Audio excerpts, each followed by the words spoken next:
Commander Zixthal stood before the massive holographic display, his forearms crossed behind his back as he studied the blue-green planet rotating slowly in front of him.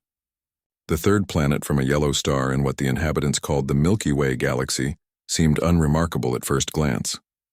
Small continents dotted with primitive cities, vast oceans, and a single natural satellite orbiting lazily around it. "This is what the Galactic Council considers a potential threat?"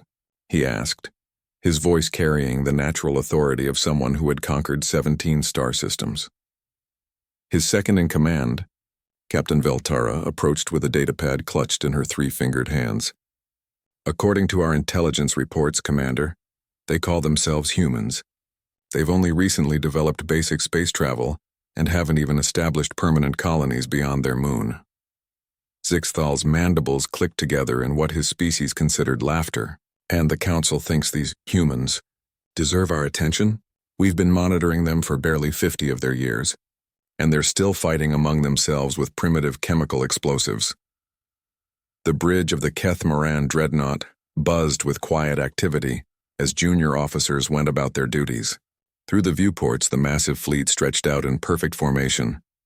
250 warships, each one capable of reducing a planet's surface to molten rock within hours.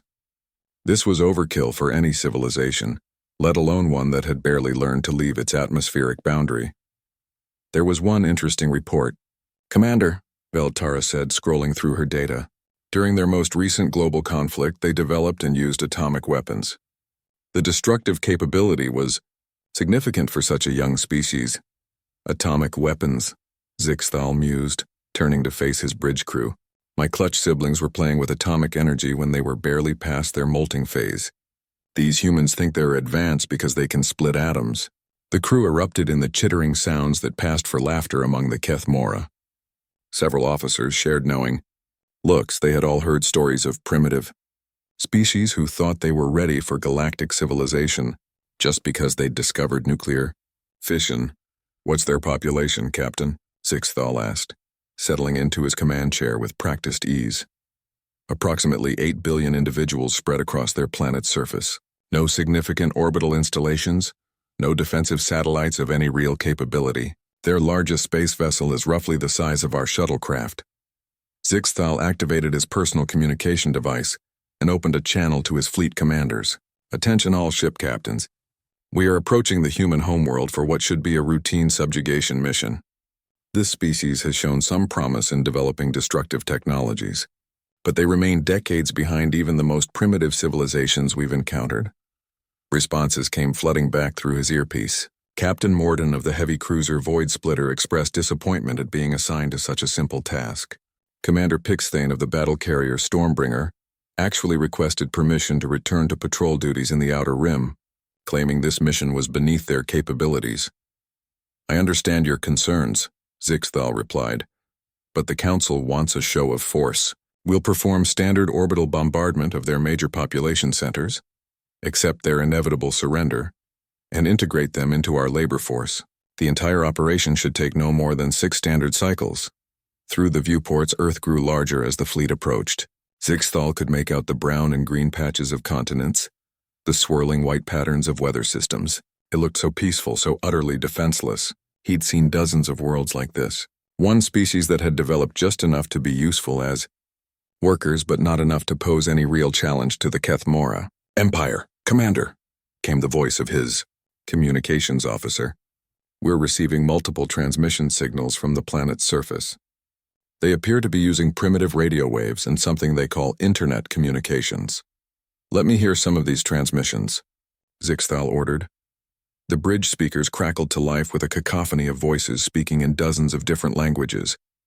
Music, news reports, conversations between individuals, the chaotic sound of a species that hadn't yet learned to communicate efficiently. "Sir," the communications officer continued, "some of their governments have sent directed messages toward our fleet. They're requesting dialogue." Zixthal's mandibles clicked again. "Dialogue? They want to talk?" He stood up and walked closer to the holographic display of Earth.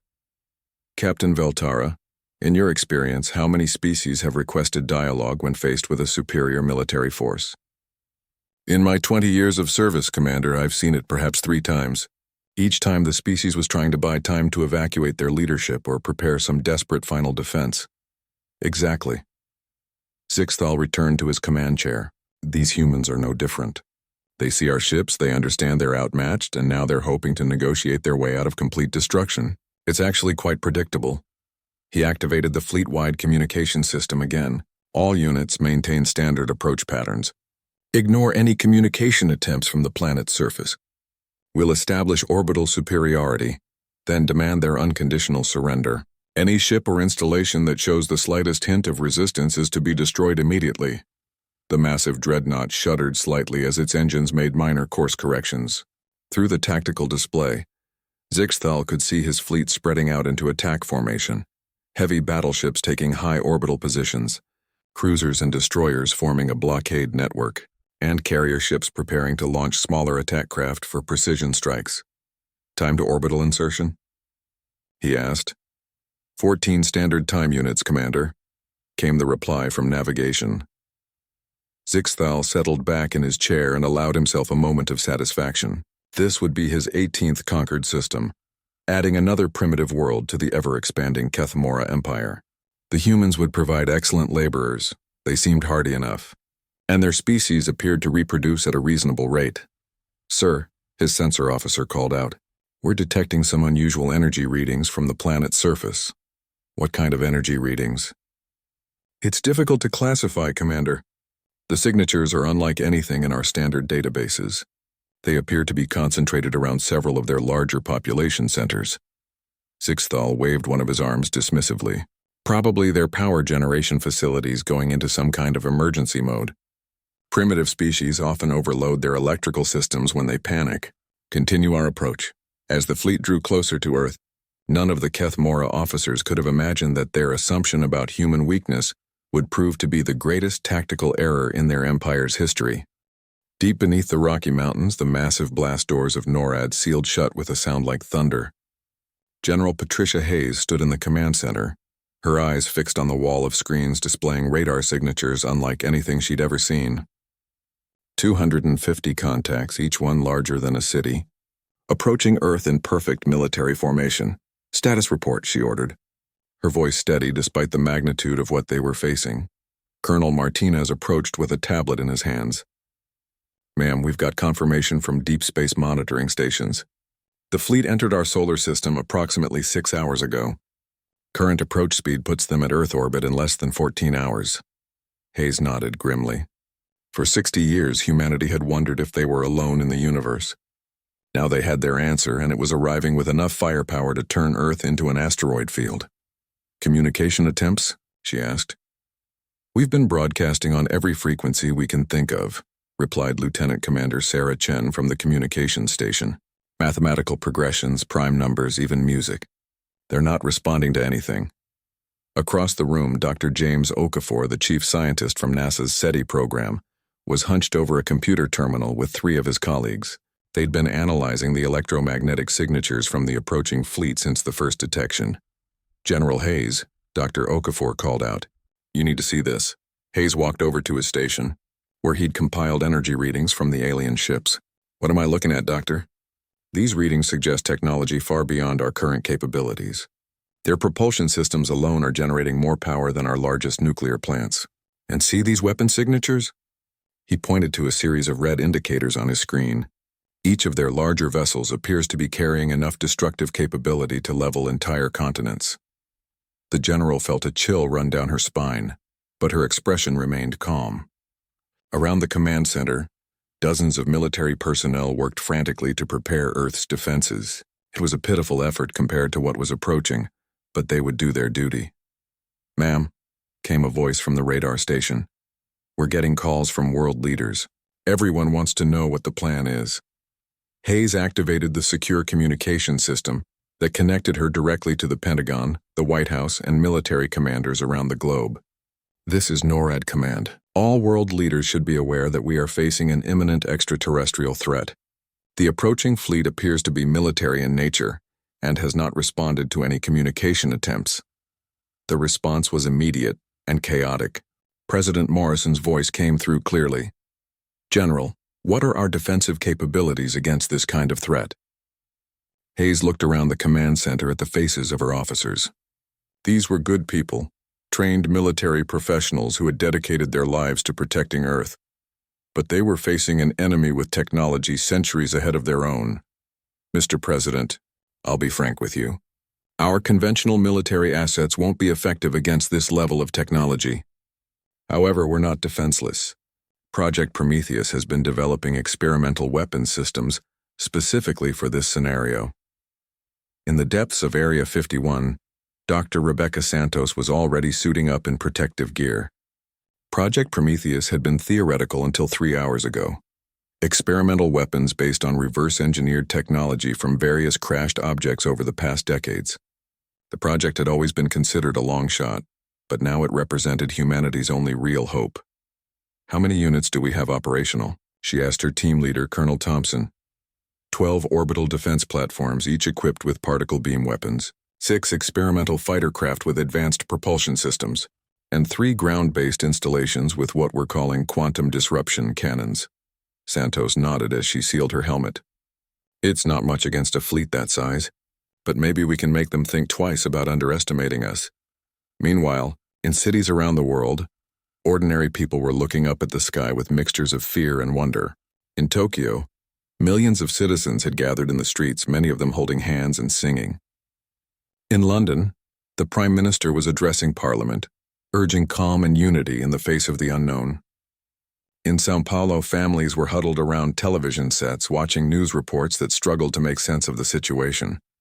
But in certain locations around the globe, other preparations were taking place. Hidden installations that most government officials didn't even know existed were coming online. Scientists and engineers who had spent their entire careers preparing for this exact scenario were activating systems that pushed the boundaries of known physics. General Hayes, Dr. Okafor called out again. "We're detecting some kind of scanning beam from the lead ship. They're mapping our defensive installations." Hayes felt her jaw tighten. "Are they targeting our military bases?" "It appears so, ma'am. But there's something else. The scan is incredibly detailed. They're cataloging everything from our nuclear facilities to our communications networks. It's like they're preparing for a complete takeover operation." At that moment, Lieutenant Commander Chen turned around in her chair, her face pale. "Ma'am, I'm receiving a transmission. It's not like the others. This one is directed specifically at our command frequencies." "Put it on speaker," Hayes ordered. The command center fell silent as an alien voice filled the room. The words were clearly translated by some advanced system, but the tone carried an unmistakable quality of absolute authority. "Inhabitants of the third planet, I am Commander Zixthal of the Kethamora Imperial Fleet. Your world has been selected for integration into our empire. You will surrender unconditionally and prepare your population for relocation to designated labor facilities. Any resistance will result in the complete destruction of your civilization."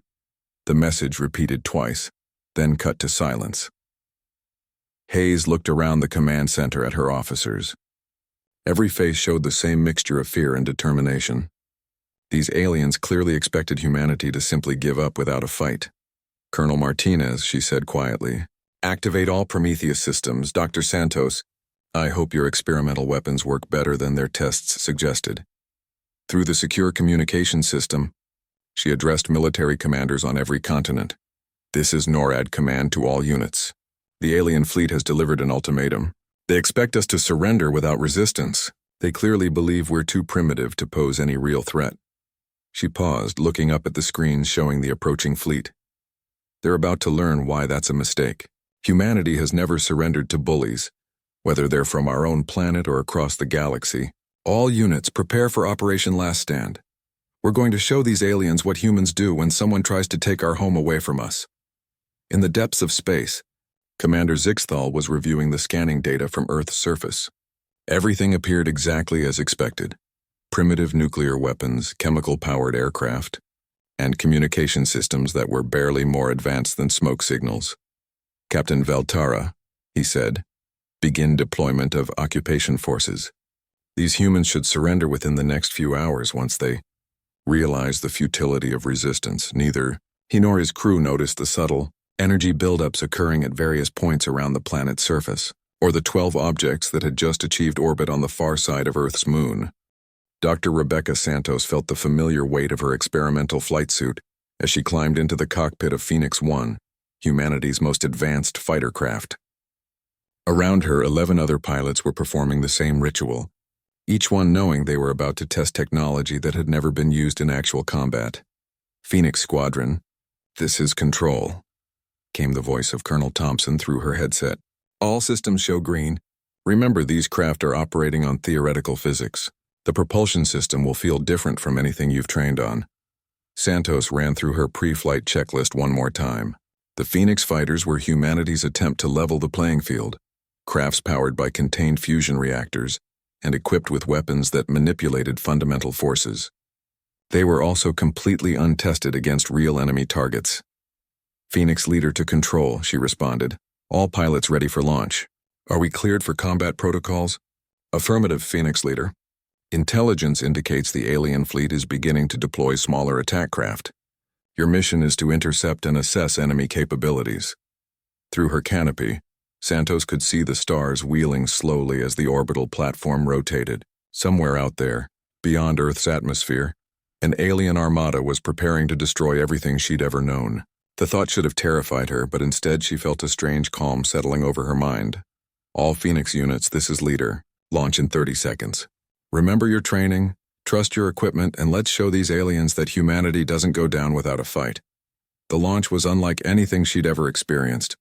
Instead of the violent acceleration of chemical rockets, the fusion drive engaged with a smooth, powerful thrust that pressed her gently back into her seat.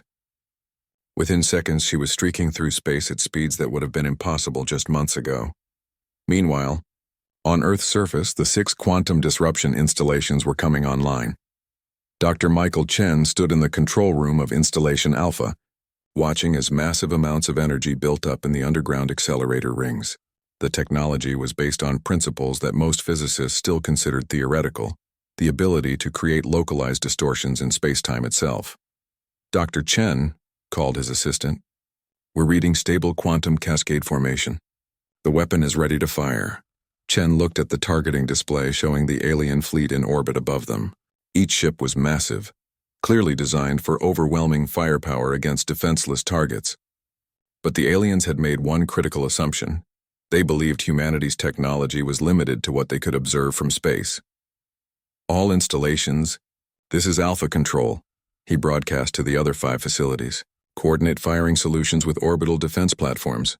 We get one chance to surprise them before they adapt to our capabilities." High above Earth, Commander Zixthal was reviewing deployment reports when his tactical officer called out with concern in his voice. "Commander, we're detecting unusual energy signatures from 12 locations around the planet's moon." "What kind of energy signatures?" Zixthal asked, not particularly worried. These humans had surprised them with the sophistication of their communication systems, but nothing they'd seen suggested advanced military technology. "Sir, the signatures are consistent with directed energy weapons, high-powered particle beam systems, possibly experimental designs." Zixthal's mandibles clicked in what might have been amusement. "Particle beams? These primitives think they can challenge our shield technology with crude energy weapons? Deploy the first wave of attack fighters. Let them waste their ammunition on our defensive systems." The Kethmora attack craft launched from their carrier ships in perfect formation. Sleek, deadly vessels that had torn through the defenses of dozens of worlds. Each fighter was piloted by a warrior who had trained for decades in combat across multiple star systems.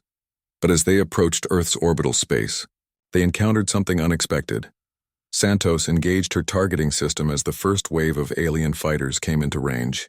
Her sensors were screaming warnings about the enemy craft. They were fast, heavily armed, and protected by some kind of energy shielding. But the Phoenix fighters had advantages the aliens couldn't have anticipated. "Phoenix Squadron, engage at will. Use evasion pattern Delta and keep your fusion cores at maximum output." The space battle that followed was unlike anything in human history. Santos found herself diving and weaving through streams of alien weapons fire, her craft's advanced propulsion allowing maneuvers that defied conventional physics. The aliens were skilled pilots, but they were clearly confused by the Phoenix fighters' capabilities. "Phoenix 3 to Leader," came the voice of Captain Rodriguez. "My weapon systems are having trouble penetrating their shields, but I'm reading some kind of resonance effect when I maintain sustained fire." "Copy that." Phoenix 3. All units concentrate fire and look for shield harmonics. These defenses might have exploitable weaknesses.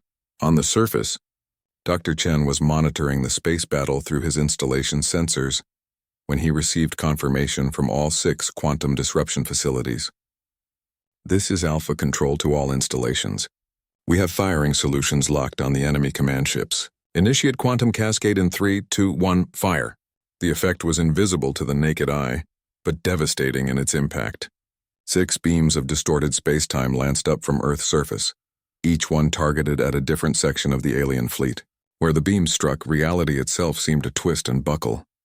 Commander Zixthal felt his ship shudder as something unprecedented struck their forward shields. Warning sirens began blaring throughout the bridge, and his engineering officer's voice carried a note of panic he'd never heard before.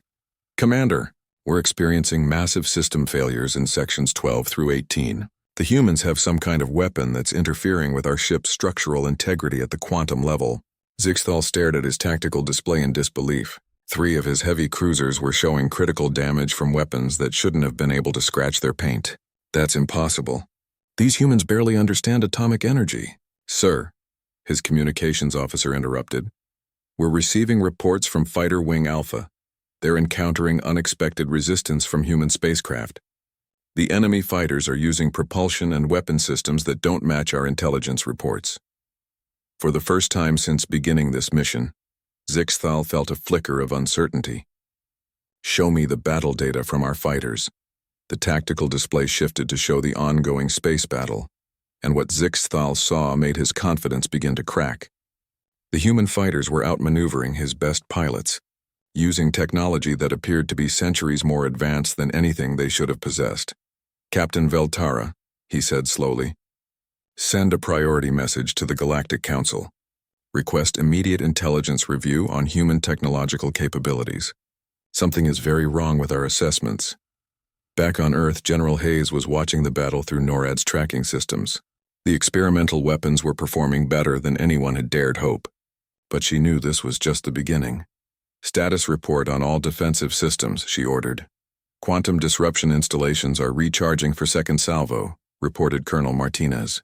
"Phoenix Squadron has destroyed 6 enemy fighters with minimal losses. Orbital defense platforms are engaging enemy vessels at maximum range." Hayes nodded, but her expression remained grim. "They're testing our capabilities now. Once they understand what we're capable of, they'll adapt their tactics. Make sure all reserve systems are standing by." In space, Santos was pushing her fighter to its limits as she engaged 2 alien craft simultaneously.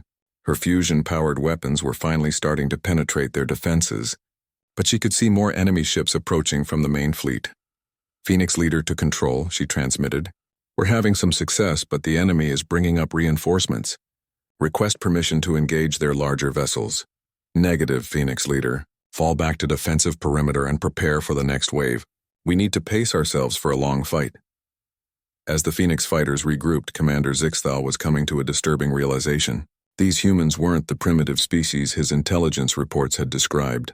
They possessed advanced technology, sophisticated tactics, and something his species had rarely encountered in their conquests: the absolute refusal to accept defeat. "All ships," he broadcast to his fleet, "reassess threat level and prepare for extended combat operations. It appears we may have underestimated our enemy."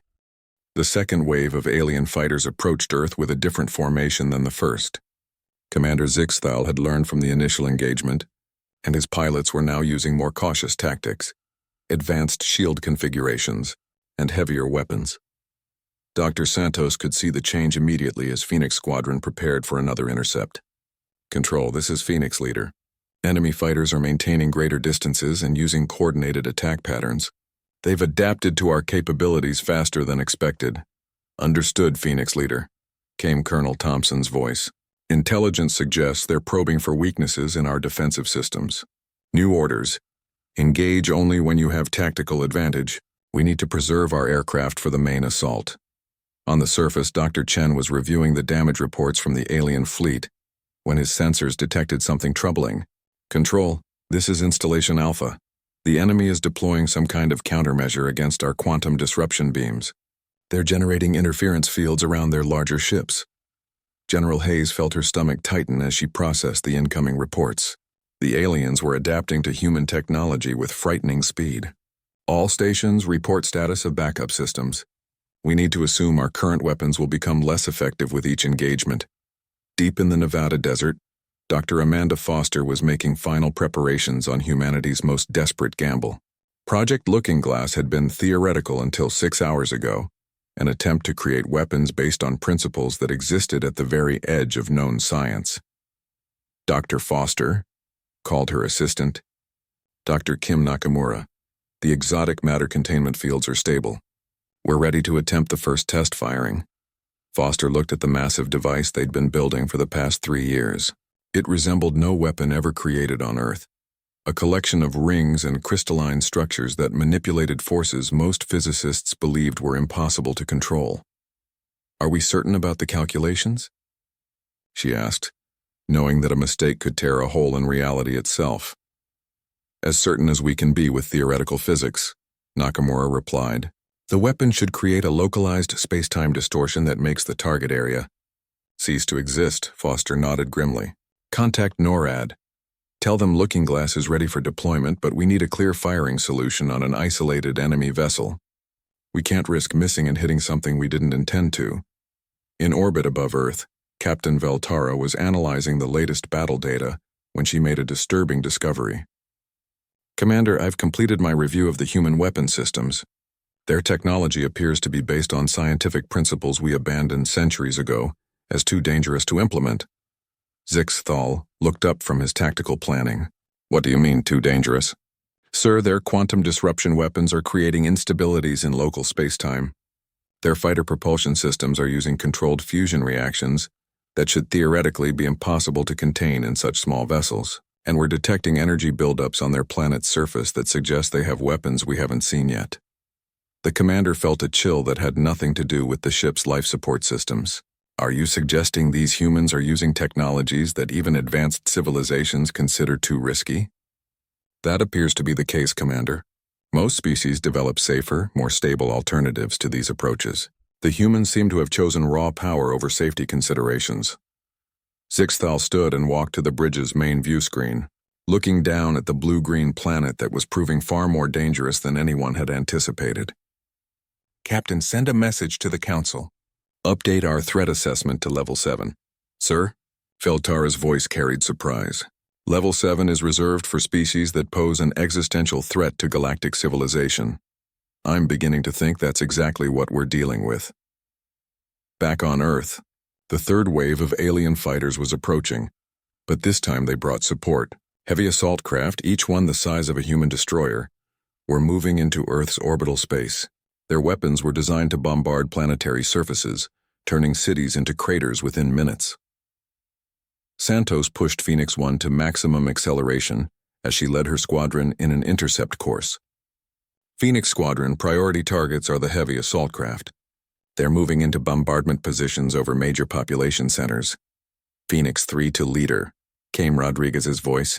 My sensors are showing massive energy buildups in those ships. They're preparing to fire on the surface. All units. Attack pattern Omega. We need to disable those ships before they can target civilian areas.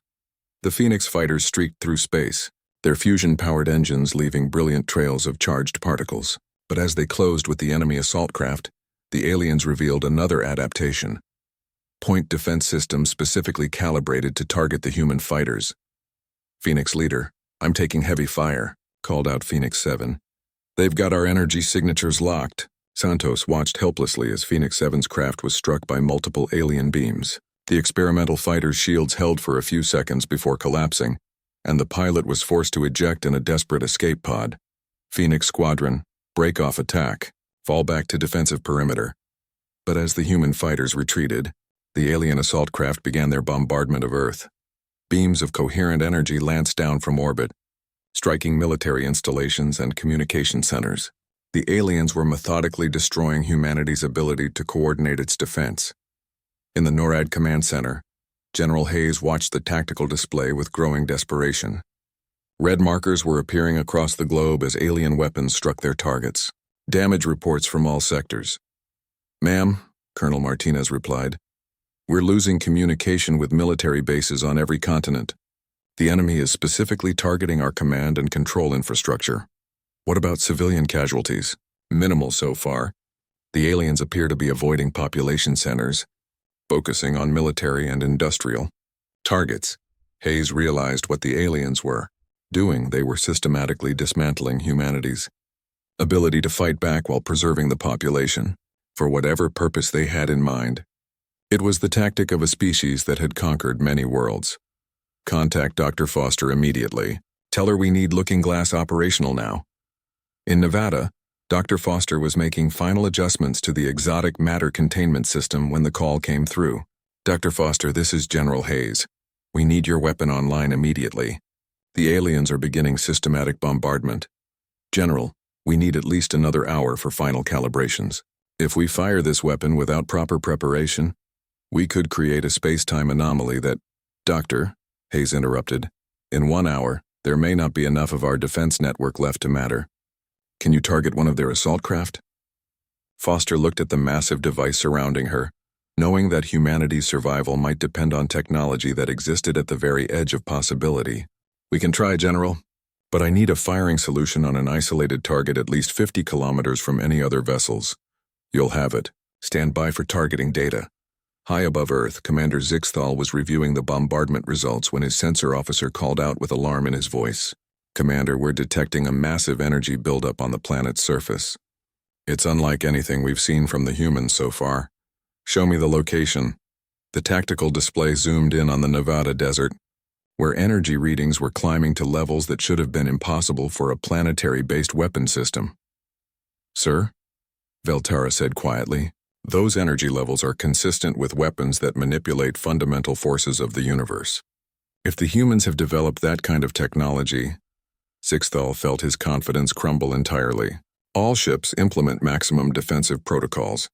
Whatever the humans are about to fire at us, it's going to be unlike anything we've encountered. In the depths of the Looking Glass facility, Dr. Foster placed her hand on the firing control. NORAD, this is Looking Glass. We have target lock on enemy assault craft designated Alpha 7, firing in 10 seconds. She looked around at her team, knowing that they were about to test the most powerful weapon humanity had ever created. Everyone clear the control room. If this works wrong, we don't want to be anywhere near the epicenter. As the countdown reached 0, she pressed the control and reality itself seemed to hold its breath. In space, the alien assault craft Alpha 7 simply ceased to exist. Not destroyed, not vaporized, it was as if the ship had never been there at all. The space it had occupied was now empty, and even the alien sensors couldn't detect any trace of what had happened to it. Commander Zixthal stared at his tactical display in absolute horror. Captain Veltara, send an immediate message to the Galactic Council. Priority Alpha. The humans have weapons that can erase matter from existence itself. We are no longer conducting a conquest operation. We are fighting for the survival of our entire fleet. The disappearance of assault craft Alpha 7 sent shockwaves through the entire Kethmora fleet. In the command centers of dozens of warships, officers stared at their displays in disbelief as they tried to understand how an entire vessel could simply stop existing. Commander Zixthal stood on his bridge, feeling something he hadn't experienced in decades of military service. Genuine fear. Communications, get me fleet command immediately. And someone explained to me how a primitive species just made one of our assault craft vanish into nothing. Captain Veltara was frantically reviewing sensor data when she made another disturbing discovery. Commander, we're detecting additional energy buildups at 5 other locations on the planet's surface. The humans appear to have multiple installations capable of, whatever that was, 5 more? Zixthal felt his mandibles click nervously. How did our intelligence miss weapons of this magnitude? On Earth, General Hayes was coordinating humanity's response from the NORAD command center when Dr. Foster's voice came through the communication system. General Looking Glass performed beyond our expectations. The target was completely eliminated with no collateral damage to surrounding space. Outstanding work, Doctor. Can you target another enemy vessel? We need approximately 30 minutes to recharge the exotic matter containment system. But General, we're detecting some kind of reaction from the alien fleet. They're pulling back their assault craft and reorganizing into defensive formations. Hayes studied her tactical displays and realized that for the first time since this conflict began, The aliens were reacting to human capabilities instead of the other way around. All defense installations prepare for maximum effort. The enemy is off balance. This is our chance to press the advantage.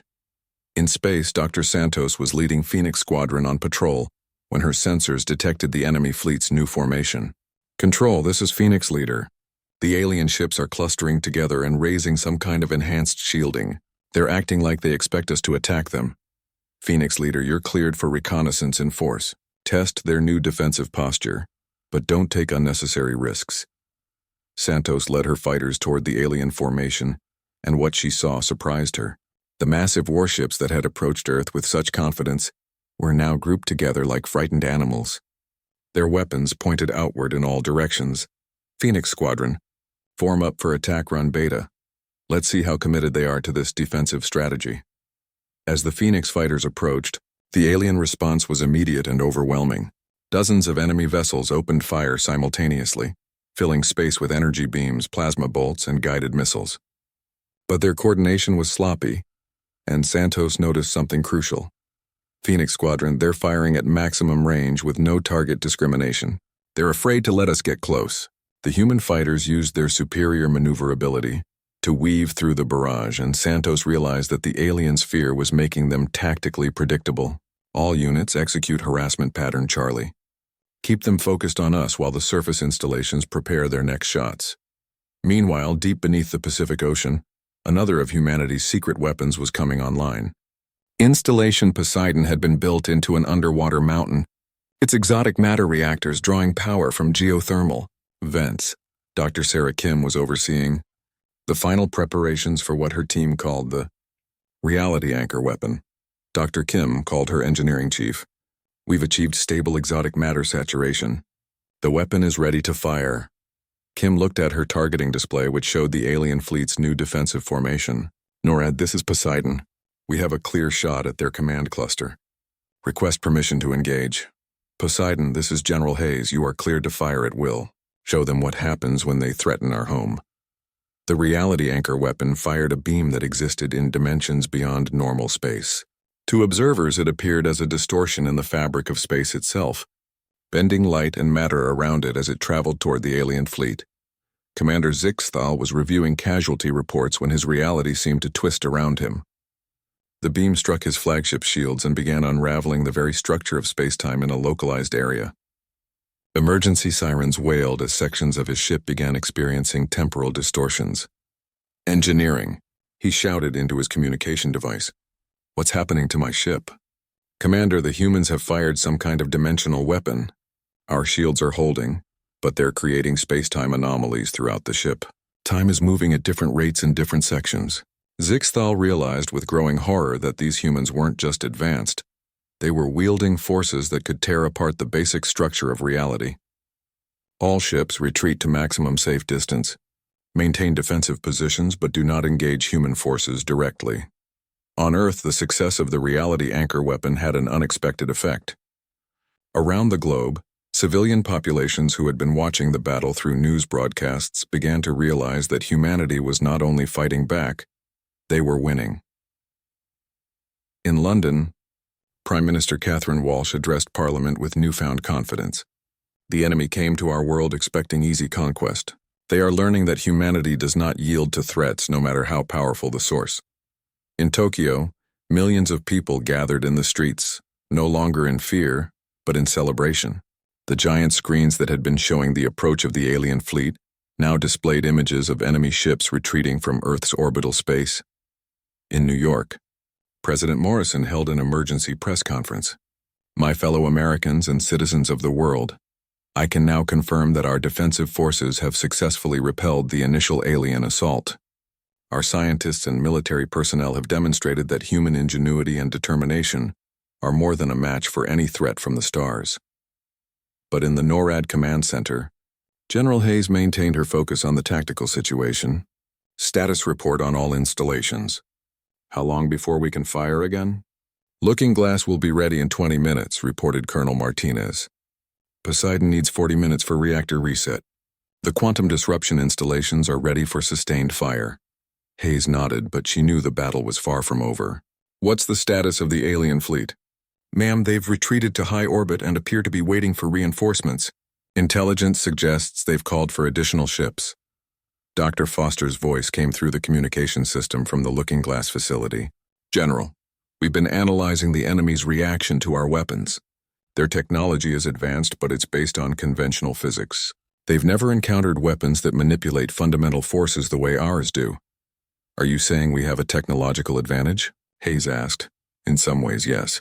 They're more advanced in traditional areas like propulsion and materials science, but they've followed safe, predictable development paths. Humanity took risks they never dared to take. In space, Santos was leading Phoenix Squadron back to their orbital station when she received new orders. Phoenix Leader, this is Control. We're detecting additional alien ships entering the solar system. Long-range sensors show at least 50 more vessels approaching. Santos felt her pulse quicken. The battle they just fought was apparently only the beginning. Copy that, Control. How long until they arrive? Approximately 6 hours. Phoenix Squadron is ordered to return to base for refit and resupply. We're going to need every advantage we can get for the next engagement. As her fighter approached the hidden orbital station, Santos looked back toward the alien fleet, still maintaining their defensive formation in high orbit. She realized that humanity had achieved something remarkable. They had made themselves feared by an enemy that had conquered star systems. Commander Zixthal was in his private quarters, composing what might be his final report to the Galactic Council, when Captain Veltara requested an emergency meeting. Commander, I've completed my analysis of the human weapons. The situation is worse than we thought. Explain. Sir, these humans aren't just using dangerous technologies. They're using technologies that most advanced civilizations actively suppress. The ability to manipulate space-time, to create localized reality distortions, to make matter simply cease to exist. These are capabilities that could threaten the stability of the galaxy itself. Zixthal felt a chill of understanding. You're saying these humans have developed weapons that could be used against any civilization, anywhere? Yes, Commander. And if they perfect these technologies, if they develop interstellar travel capabilities. Veltara's voice trailed off as the implications became clear. The commander realized that what had begun as a simple conquest mission had become something far more significant. Humanity wasn't just defending their world, they were demonstrating capabilities that could reshape the balance of power in the entire galaxy. Captain, send an urgent message to the approaching reinforcement fleet. Tell them to maintain maximum distance and await further orders. We are no longer dealing with a primitive species. We are facing a potential existential threat to galactic civilization. As the message was transmitted across space, both sides prepared for the next phase of a conflict that neither had expected when it began. The reinforcement fleet that approached Earth's solar system was unlike anything the Kethmora Empire had ever assembled. Admiral Thexran commanded over 300 vessels, including the massive dreadnought Worldbreaker, a ship capable of cracking planets in half with its gravitational manipulation weapons. Admiral, came the voice of his tactical officer. We're receiving updated threat assessments from Commander Zixthal's fleet. The situation appears to be unprecedented. Admiral Thexran reviewed the combat reports with growing amazement. Weapons that erased matter from existence, reality-bending beams that created temporal distortions, and fighter craft using technology that pushed the boundaries of known physics. Are these reports verified? Yes, Admiral. We have sensor recordings of human weapons in action. The tactical analysis confirms that this species has developed capabilities that most civilizations consider theoretical impossibilities. The Admiral walked to his command chamber's viewing portal and stared at the distant blue-green planet. In his 40 years of military service, he had conquered over 30 worlds, each one falling within days or weeks at most. This single planet had already held off the largest invasion fleet in recent Kethmora history. Communications get me a direct link to the Galactic Council. This situation has escalated beyond military parameters. On Earth, humanity was preparing for the next phase of the conflict with renewed determination. Dr. Foster was overseeing the construction of 3 additional looking glass installations, using prefabricated components that had been stored in secret facilities around the globe. Dr. Nakamura, she called to her assistant, what's the status on the exotic matter production? We're manufacturing reality disruption weapons faster than we ever thought possible, Nakamura replied. The Beijing facility has completed 2 more quantum erasure cannons, and the European installations are online with their space-time anchor systems. Foster nodded as she watched technicians assembling components that represented the cutting edge of human scientific achievement. How many total installations will we have operational? Within 48 hours, we'll have 15 facilities capable of firing reality disruption weapons, 12 quantum disruption installations, and 6 temporal distortion cannons. Plus, the Phoenix Fighter Squadron has been expanded to 36 craft. In the NORAD Command Center, General Hayes was coordinating with military leaders from every nation on Earth. The alien threat had accomplished something that decades of diplomacy had failed to achieve: complete unity among human governments. General Hayes, came the voice of General Liu from the Chinese Command Center. Our quantum disruption facility in Tibet is ready for integration with the global defense network. We await your targeting coordinates. Similar reports came in from Russia, Brazil, India, and the European Union. Humanity had mobilized every scientific and military resource on the planet, creating a defensive network that spanned continents. All stations, Hayes broadcast, long-range sensors show enemy reinforcements approaching. This next engagement will determine whether humanity remains free or becomes slaves to an alien empire. Every weapon system, every installation, every fighter pilot, we're counting on all of you. Meanwhile, on the far side of the galaxy, the Galactic Council was convening an emergency session. Representatives from 200 civilizations gathered in the massive chamber that orbited the galactic core, each one having reviewed the reports from the Earth conflict. Council Speaker Mordatha, a being whose species had achieved interstellar travel before humans developed agriculture, called the session to order. Fellow council members, we face an unprecedented situation. A newly discovered species has demonstrated weapons capabilities that exceed our current understanding of safe technological development. Councillor Veximar from the Crystalline Consortium stood to address the assembly. Speaker Mordatha, are we certain these reports are accurate? The described weapon systems violate several fundamental safety protocols that have governed galactic civilization for millions of years. The reports have been verified by multiple sources, Mordatha replied. The humans appear to have developed technologies that most advanced civilizations abandoned as too dangerous to implement. A murmur of concern rippled through the assembly. Councillor Zafara from the Ethereal Alliance raised a question that was on everyone's mind. What are the implications if this species develops interstellar travel capabilities while possessing such weapons? The chamber fell silent as the implications became clear. A species with reality manipulation weapons and the ability to travel between star systems could threaten the stability of galactic civilization itself. Back on Earth, Dr. Santos was conducting a pre-flight briefing for the expanded Phoenix Squadron.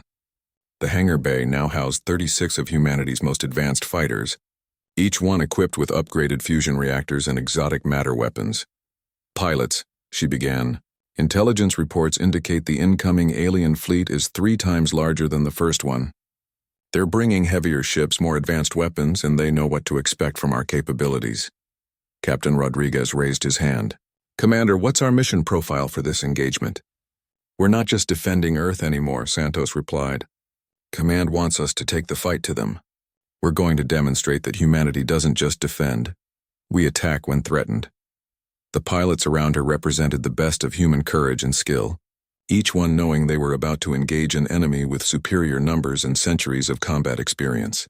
But they also knew they possessed something the aliens had never encountered: weapons that could rewrite the laws of physics.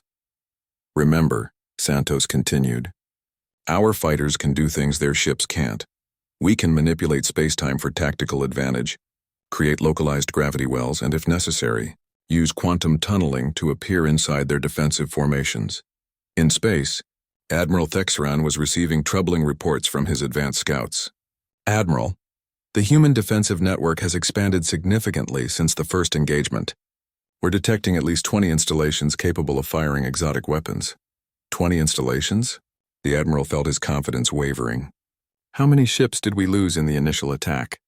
Commander Zixthal reports 12 vessels destroyed or severely damaged, with 1 ship completely erased from existence. His remaining fleet is maintaining defensive positions, but is not engaging human forces. Admiral Thexran realized he was facing a tactical situation unlike anything in his military training. Open a communication channel to the human leadership. If these beings possess the weapons described in the reports, we need to understand their intentions. On Earth, General Hayes received notification that the alien fleet was attempting to communicate. Put them through, but maintain full defensive readiness. The voice that came through the communication system was different from the first alien commander. Older, more cautious, carrying the weight of someone who had seen many battles. Inhabitants of Earth, I am Admiral Thexran of the Keth Mora Imperial Fleet. Our initial assessment of your capabilities was incomplete. We wish to discuss terms. Hayes felt a surge of satisfaction. The aliens were no longer demanding surrender. They were asking to negotiate. Admiral Thexran, this is General Hayes, Commander of Earth's Defensive Forces. What terms did you have in mind? We propose a cessation of hostilities while the Galactic Council reviews the situation. Your species has demonstrated capabilities that require careful consideration. And what does the Galactic Council want to consider? Hayes asked. There was a long pause before the Admiral replied. General Hayes, your species has developed weapons that could threaten the stability of civilizations throughout the galaxy. The Council needs to determine whether humanity can be trusted with such power. Hayes looked around the NORAD command center at her officers, realizing that humanity had achieved something remarkable. They had gone from being an unknown species to being considered a potential threat to galactic civilization in less than 24 hours. Admiral Thexran, she replied, humanity is willing to discuss our place in galactic civilization, but we will do so as equals, not as conquered subjects. Your fleet will maintain its distance while these discussions take place. Agreed, General Hayes. But I must warn you, if the Council determines that your weapons represent an unacceptable threat, the response will be unlike anything your species has faced. Hayes smiled grimly. Admiral, your species thought we were primitive.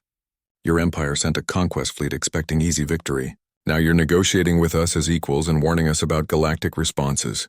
I think humanity has already proven we're ready for whatever the galaxy wants to throw at us. As the communication ended, both sides settled into an uneasy ceasefire, each one recognizing that the conflict had evolved beyond a simple conquest into something that could reshape the balance of power across the stars. 3 weeks after the ceasefire began, the most significant diplomatic gathering in galactic history was taking place in Earth's orbital space. The massive council ship Harmony of Worlds had arrived, carrying representatives from every major civilization in the galaxy. For the first time in millions of years, they were here not to judge a conquered species, but to negotiate with one that had proven itself capable of threatening them all.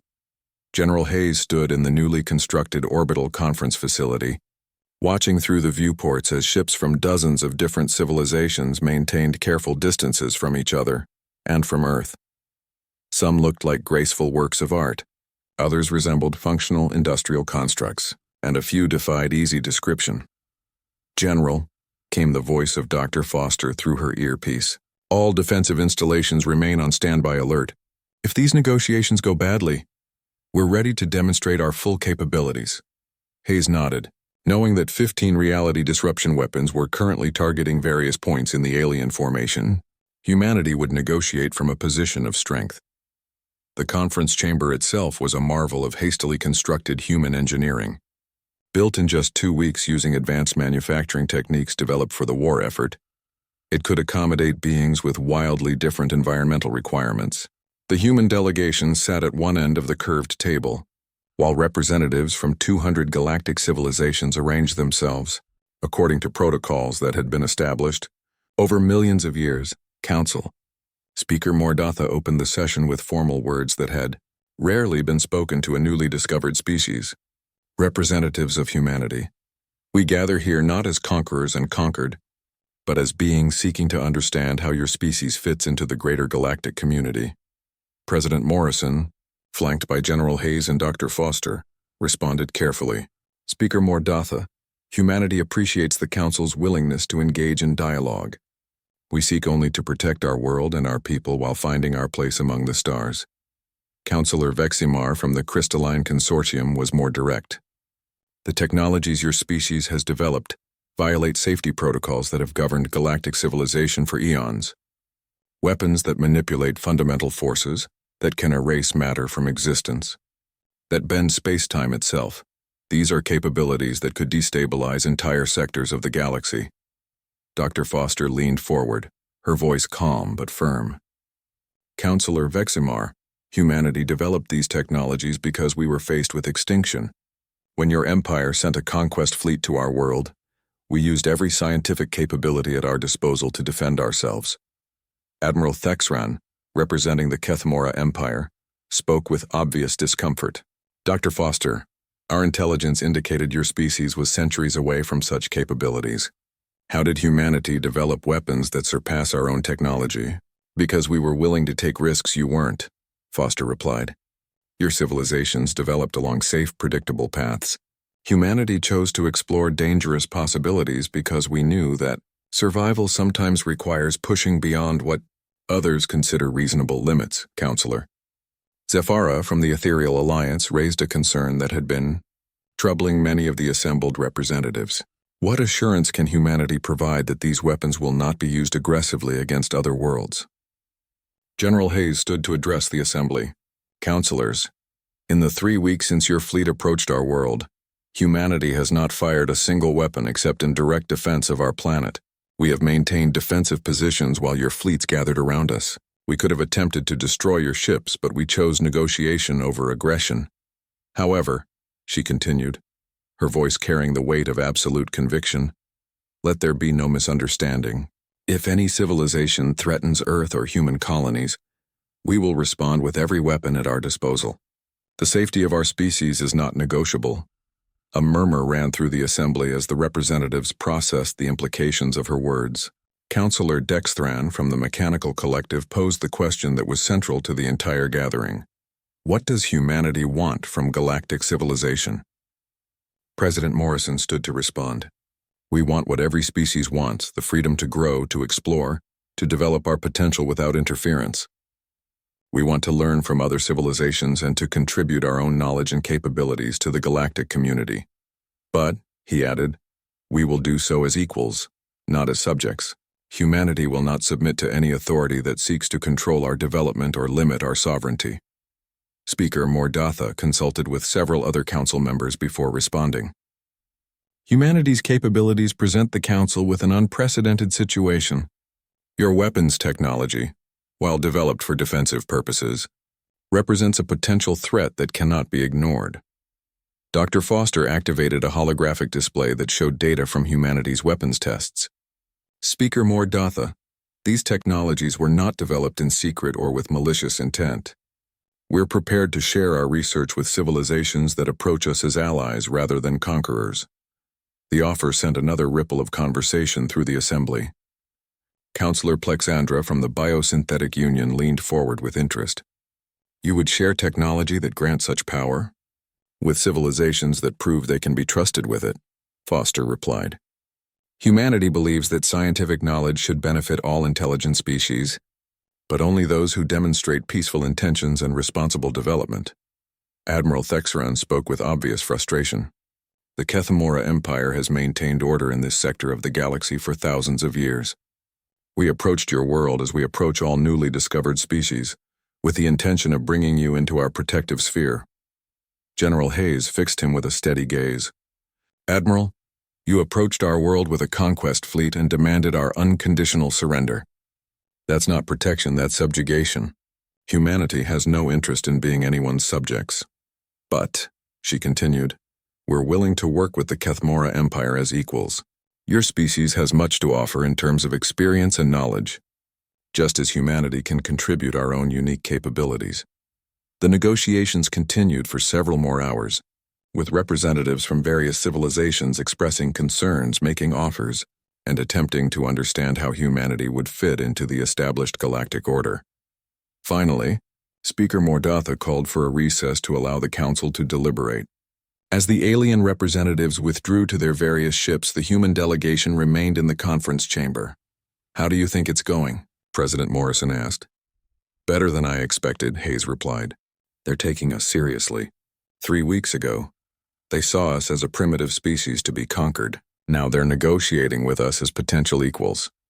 Dr. Foster was reviewing her notes when she looked up with a thoughtful expression. I think we've accomplished something remarkable here. We've forced an entire galactic civilization to reconsider their assumptions about power, about development, about what it means to be advanced. 6 hours later, the council reconvened with their decision. Speaker Mordatha's words would be remembered throughout galactic history. After extensive deliberation, the Galactic Council recognizes humanity as a sovereign species with full rights to self-determination. Your world will be granted protected status, and no civilization may approach Earth with hostile intent. Furthermore, the speaker continued, humanity is invited to establish diplomatic relations with any and all civilizations that choose to engage with your species. The Council acknowledges that humanity's technological development, while unconventional, represents a valid path to advancement. President Morrison felt a surge of pride as he responded. Speaker Mordatha, humanity accepts the Council's recognition and looks forward to building relationships with civilizations throughout the galaxy. However, Mordatha added, the Council also establishes the Humanity Accords, agreements that govern the use of reality manipulation technologies. These weapons must never be used except in direct defense or with Council approval. General Hayes considered the terms carefully before responding. The Humanity Accords are acceptable, provided they include reciprocal restrictions on other civilizations. If humanity agrees to limit our weapons use, then all galactic civilizations must agree never to threaten Earth or human colonies. Agreed, Mordatha replied. As the formal agreements were signed, Admiral Thexran approached the human delegation privately. General Hayes, I must admit that the Kethmora Empire greatly underestimated your species. We have never encountered beings who developed such powerful defensive capabilities so quickly. Hayes smiled. Admiral, humanity learned long ago that survival sometimes requires doing things others consider impossible. We're hoping that in the future we can work together instead of against each other. I believe that would be preferable, the Admiral replied. 6 months later, Dr. Santos was piloting the first human exploration vessel beyond Earth's solar system. The ship incorporated both human and alien technologies, representing a new era of cooperation between humanity and galactic civilization. Earth Control, this is Explorer 1, she transmitted. We've successfully completed our first phase.